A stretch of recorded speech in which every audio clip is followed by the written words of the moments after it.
As he works out what he is trying to say, not knowing what is going on, I wait silently. So tell me, how are things? Things?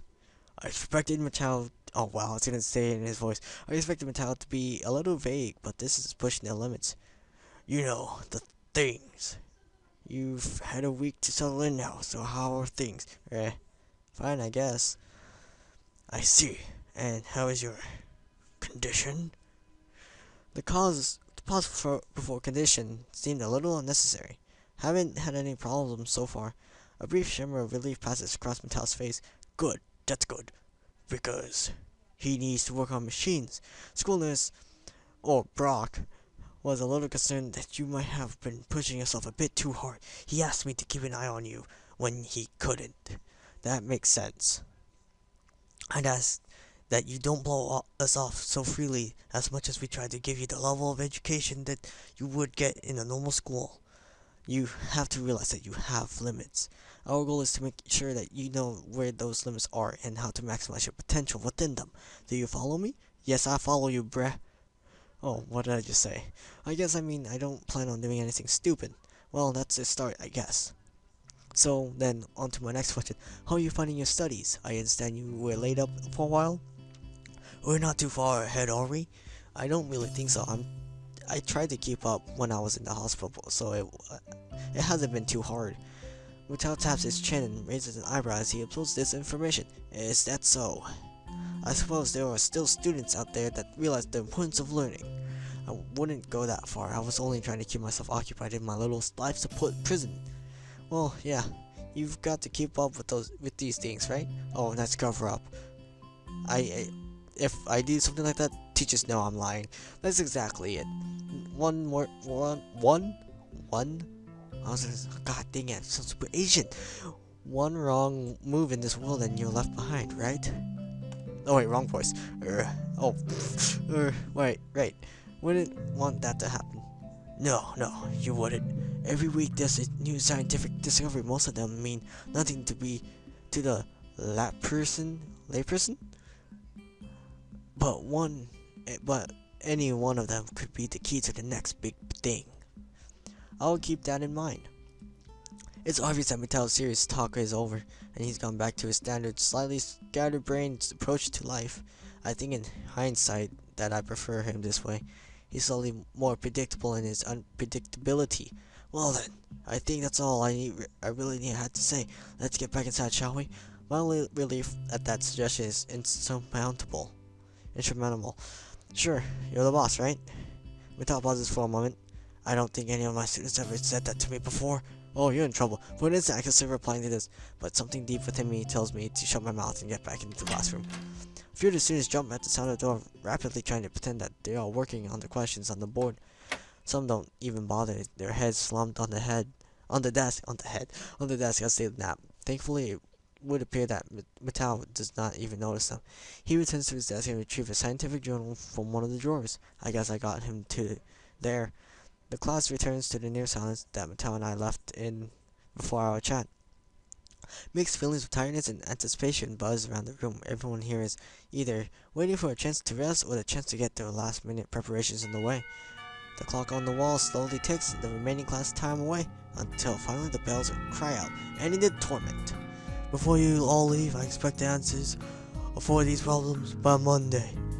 The class sighs as one instantly regretting slacking off, but still acutely aware of the more pressing issues at hand. The classroom empties in a blink as everyone rushes to the last-minute festival preparations. I stay behind and try to quickly finish the questions so I don't have to bother with it over the rest of the weekend with the festival and all tomorrow. Oh, hello. Let me just drink this water first.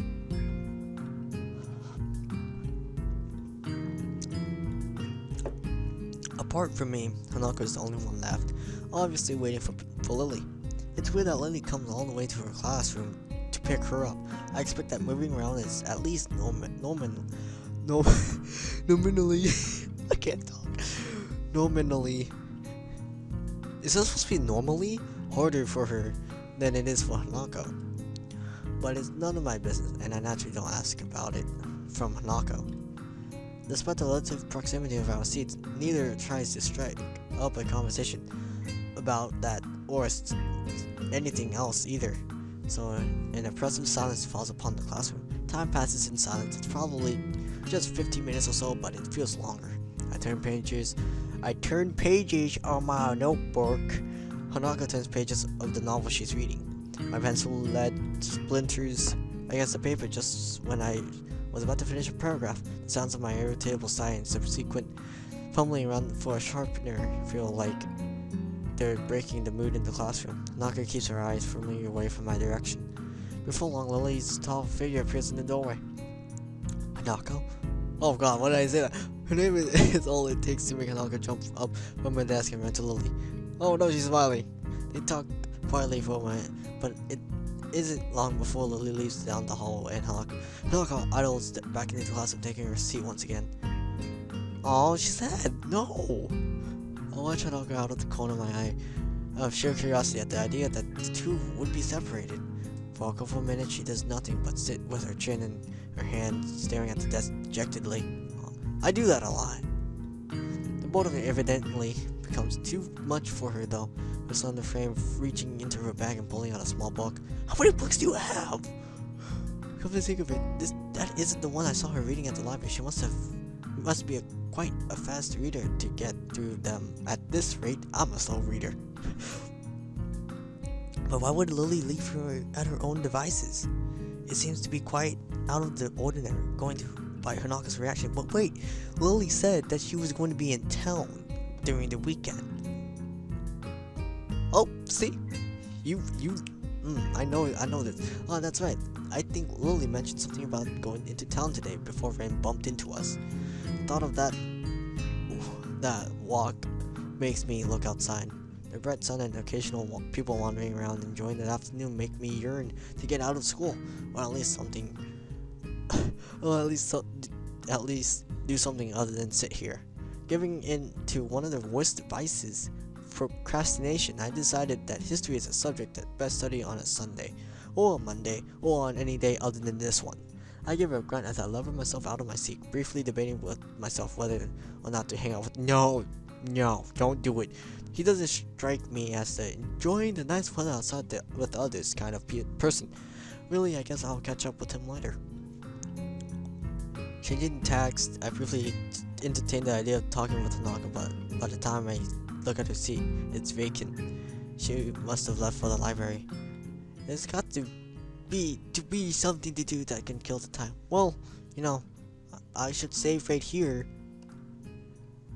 So, okay, so we don't want to go to town because, maybe Lily's hanging with other people, and Hanako's lonely. And you need to read, Hisao. You need to read, so you're gonna be reading in the library. The library seems as good a place as any to go. Hanako looked as if she has taken pretty off guard by Lily leaving, so she might want someone to talk to. Yeah, see?